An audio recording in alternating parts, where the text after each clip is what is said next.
एक बेटा अपनी माँ को वृद्धा आश्रम छोड़ने गया था क्योंकि वह जिद कर रही थी कि मेरी वजह से तुम अपनी गृहस्थी खराब मत करो। बेटा ना चाहते हुए भी ले जाता है और उनकी माँ वहीं रहने लगती हैं। बात कुछ समय पहले की थी जब सरिता यानी कि रोहन की पत्नी ने समोसे बनाए थे तो रोहन की बेटी रूही ने अपनी माँ से कहा, माँ एक समोसा दादी माँ को दे दो ना। तुझे कितनी बार बोला है कि यह उस बुढ़िया के लिए नहीं बनाया मैंने। चुपचाप खा ले वरना तुझे उस बुढ़िया के साथ कमरे में बंद कर दूंगी। मम्मी का इस तरह गुस्सा देखकर बेचारी रूही चुपचाप खाना खाने लगी। इस घर में दादी माँ के अलावा उसका कोई दोस्त नहीं था, इसलिए वह हमेशा अपनी दादी के साथ खेला करती थी। पापा की इकलौती संतान होने के कारण दादी माँ के अलावा और कोई नहीं था जो उसके साथ खेल सके, पर सरिता हमेशा उसे अपनी सास के पास जाने से रोकती थी क्योंकि उसका मानना था कि वह एक अभागिन है। उसने उसके पहले संतान बेटे को निगल लिया। रोहन दुकान से जल्दी आने वाला था क्योंकि आज सरिता का जन्मदिन था, इसलिए सरिता ने पहले से ही सब तैयारी कर रखी थी। रोहन का इंतज़ार था। शाम को एक छोटी सी पार्टी भी थी जिसमें सरिता ने अपनी कई सहेलियों को बुलाया था। सरिता ने खाना खाकर बची हुई थोड़ी सी दाल सूखी रोटी रूही के हाथों भिजवा दी। रूही दादी माँ के कमरे में गई। दादी माँ, मैं आपके लिए खाना लाई हूँ, खाना खाओ। आओ मेरी बेटी, मेरे पास बैठो। नहीं, मम्मी ने मना किया है कि उनके पास में नहीं बैठना। अगर देख लिया तो मुझे खाना नहीं देगी।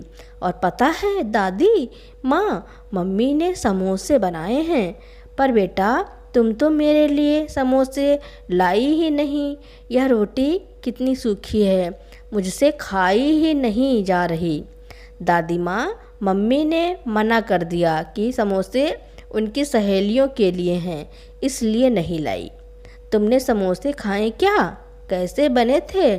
बहुत स्वादिष्ट बने थे। दादी माँ, रूही के मुख से यह बात सुनकर मुंह में पानी आ गया। समोसे और कितने बने हैं?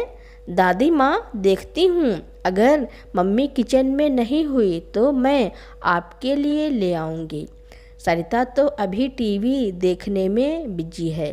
चुपके से किचन में घुस जाती है और धीरे से एक समोसा लेकर अपने हाथों में छुपाया अपनी दादी को लाकर देती है। वह बहुत खुश हो जाती है और जल्दी जल्दी खाने लगती है। रूही जब यह देखती है तो उसे बहुत आश्चर्य होता है। दादी माँ, धीरे खाओ, नहीं तो गले में अटक जाएगा। बुढ़िया थोड़ी देर में सारा समोसा खा जाती है। वास्तव में समोसे तो बहुत स्वादिष्ट हैं। बेटा चुपके से एक और ले आओ, और खाने का मन कर रहा है। अभी नहीं दादी, मम्मी देख लेगी तो तुम्हें मारेगी और मुझे भी। अब मैं नहीं जाऊंगी दादी माँ। उसे पता था कि अगर मम्मी ने देख लिया तो उस दिन की तरह दादी को कई दिनों तक भूखा ही रहना पड़ेगा। बुढ़िया को समोसे का स्वाद याद आ रहा था। बेचारी हाथ चाटती रह गई। अब मैं जाती हूँ दादी माँ, नहीं तो मम्मी को पता चल जाएगा। अगर रात को समोसे बचे तो मैं एक और ले आऊँगी। सरिता टीवी देखते हुए शाम का सारा इंतजाम कर लिया। मम्मी, पापा नहीं आए अभी तक। रूही, आते ही होंगे। आपने मेरे लिए पापा से क्या मंगवाया? तुम्हारे लिए इस बार एक बड़ी सी गुड़िया, और दादी माँ के लिए कुछ नहीं। वैसे भी क्या ज़रूरत है उस बुढ़िया के लिए इतने पैसे खर्च करने की। वह देखो, तुम्हारे पापा आ गए। रोहन ने रूही को गोद में उठाते हुए कहा। पापा तुम्हारे लिए क्या लेकर आए हैं गुड़िया, यह देखो, बिल्कुल तुम्हारे जैसी सुंदर, तुम्हारी जितनी बड़ी। मम्मी पापा दादी माँ को दिखा कर आती हूँ। दादी माँ, यह देखो पापा हमारे लिए गुड़िया लेकर आए हैं, देखो कितनी सुंदर है। अरे हाँ, यह तो वाकई में बहुत सुंदर है, बिल्कुल तुम्हारे जैसी। यह तुमने जो मंगवाया था सब है, देख लो, कहीं कुछ रह तो नहीं गया। और इसमें 2 साड़ी हैं, एक तुम्हारे लिए, एक माँ के लिए। रोहन, माँ को क्या ज़रूरत है साड़ी की, उनके पास तो पहले से ही बहुत हैं, इसलिए फालतू की चीज़ों में पैसे बर्बाद मत करो। सरिता, तुम्हें पता है आज हमारे पास जो कुछ भी है सब माँ का है, उनका इकट्ठा किया हुआ। हमारी भी एक लड़की है और हमें भी अपने भविष्य के लिए धन की आवश्यकता है। अगर हम यूं ही पैसे खर्च करेंगे तो कल को हमारे पास कुछ भी नहीं रह जाएगा। और वैसे भी उस बुढ़िया को तो कहीं जाना नहीं, पूरे दिन घर में ही रहना है। सरिता, तुम्हें पता है तुम क्या बोल रही हो? वह मेरी माँ है और अगर मानो तो तुम्हारी भी। वह मेरी माँ नहीं हो सकती, वो अभागन मेरे बेटे को निगल गई। खबरदार सरिता, अगर एक शब्द भी मेरी माँ के विषय में बोला तो मुझसे बुरा कोई नहीं होगा। मेरा भी फैसला सुन लो। रोहन, तुम आज फैसला करो इस घर में, या तो वह बुढ़िया रहेगी या मैं। तुम जा सकती हूँ, मैं तुम्हारे लिए अपनी माँ को नहीं छोड़ सकता।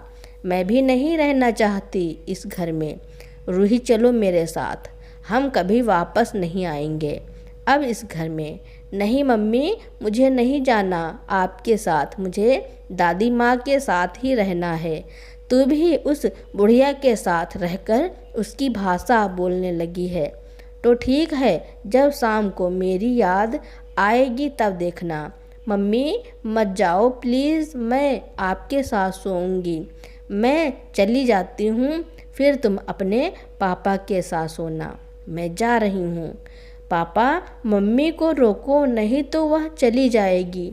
नहीं बेटा, उसे जानो दो, और अगर चाहो तो तुम भी जा सकती हो। नहीं, मैं दादी माँ को छोड़कर कहीं नहीं जाऊँगी। सरिता तो गुस्से में घर से निकल जाती है और वह अपने मायके चली जाती है। सरिता को गए आज 2 दिन हो गए थे। दादी माँ को जब से यह पता चला तो उन्होंने 2 दिन से खाना पीना भी छोड़ दिया। सरिता हमेशा उसे भला बुरा कहती, यहाँ तक कि खाना भी ढंग से नहीं देती। फिर भी उसकी सास उसकी इतनी फिक्र करती, उसे बहुत बुरा लगा और वह सरिता के घर से जाने का सबसे बड़ा कारण अपने आप को मान रही थी। रोहन सरिता के जाने से बहुत दुखी था। उसे कुछ समझ नहीं आ रहा था कि वह क्या करे। उसने कई बार सरिता को फ़ोन ट्राई किया पर उसने उठाया नहीं। रोहन बालकनी में आज अकेला बैठा सोच रहा था, सरिता आखिर ऐसे कैसे कर सकती है। उस दिन तो जीने मरने का वादा किया था। वह सोचता है, उसे अपने कॉलेज वाले दिन याद आने लगे जब सरिता उसे पहली बार मिली थी। वो अनजानी थी, वह और उसका ऐसा शांत स्वभाव हमेशा दूसरों के लिए जीने वाली थी। पहली बार में रोहन उसमें इस तरह खोया कि उसने सबके सामने उसे प्रपोज किया और सरिता भी उसके प्यार को देखकर उसे ना बोल सकी। इतनी अच्छी थी वह। जिंदगी में कोई गम नहीं था, ना कोई समस्या और ना ही किसी का दबाव। बिल्कुल स्वतंत्र, जैसे आज़ाद पंछी की तरह, जिसकी ना कोई स्वार्थ होता है और ना ही मंजिल।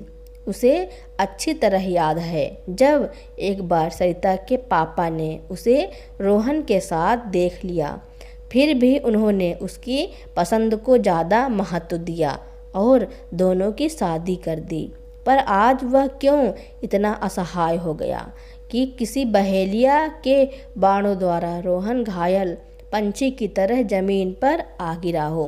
पापा पापा, मम्मी का फ़ोन आया है, आपसे बात करने को बोला है। रूही की आवाज़ सुनकर वह अपने ख्वाबों से बाहर आया। रूही फ़ोन लिए खड़ी थी। फ़ोन उठाया तो सामने से सरिता की आवाज़ आई। हेलो रोहन, कैसे हो आप?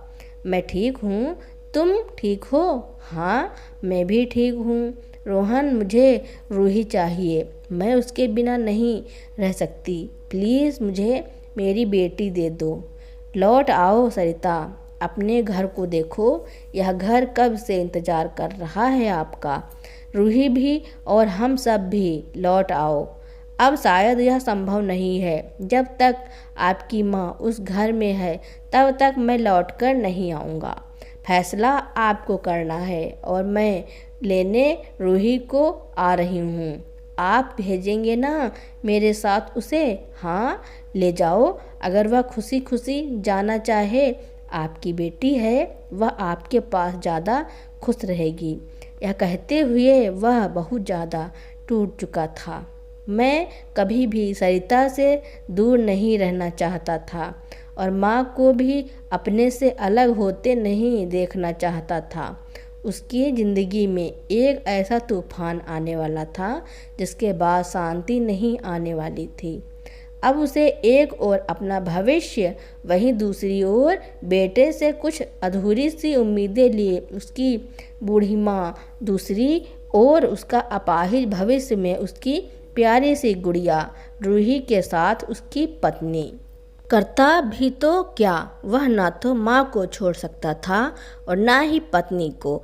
एक समय था जब उसकी ज़िंदगी में दूर दूर तक कोई गम नाम की कोई चीज़ नहीं थी, पर पता नहीं किसकी नज़र लगी उसकी हंसती खेलती ज़िंदगी को नर्क से भी बदतर हो गई।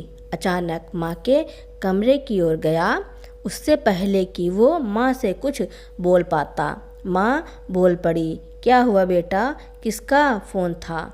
सरिता का फ़ोन था। क्या वह वापस आ रही है? हाँ, वापस आ रही है, पर रहने के लिए नहीं, हमेशा के लिए हमसे दूर होने, वह रूही को लेकर जाने के लिए।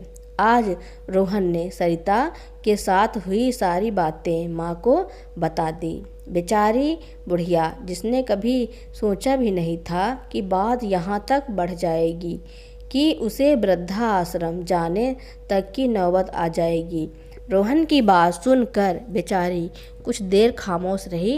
अंत में यह फैसला किया कि वह वृद्धाश्रम चली जाएंगे, पर कभी भी रोहन और सरिता को अलग नहीं होने देंगी। माँ के मुँह से ऐसी बात सुनकर रोहन हक्का बक्का हो गया। यह क्या कह रही हो माँ? अपना स्वयं का घर छोड़कर वृद्धाश्रम में जाओगी और एक अनाथ की ज़िंदगी जियोगी? मैं कभी नहीं होने दूंगा। आप सरिता के लिए अपना घर छोड़कर नहीं जाएंगी। अच्छा होता अगर मैंने आपके खिलाफ जाकर सरिता से शादी ना की होती, तो शायद आज यह नौबत ना आई होती। बेटा, ऐसी बात नहीं, सरिता तुम्हारी धर्म पत्नी है, उसको उसके बारे में ऐसा नहीं बोलना चाहिए। और रही बात मेरी, तो मेरे पास तो अब बहुत कम समय बचा है जो मैं वृद्धा आश्रम में ही गुजार लूँगी, पर अभी आपकी पूरी ज़िंदगी शेष है। मेरे जाने के बाद सरिता एकमात्र सहारा होगी आपकी। और वैसे भी मैं कौन सा दुनिया छोड़कर जा रही हूँ। जब भी याद आए तो मिलने चले आना, वहाँ पर हर सुविधा भी होगी ना, आपको भी कोई परेशानी नहीं होगी और ना ही सरिता को।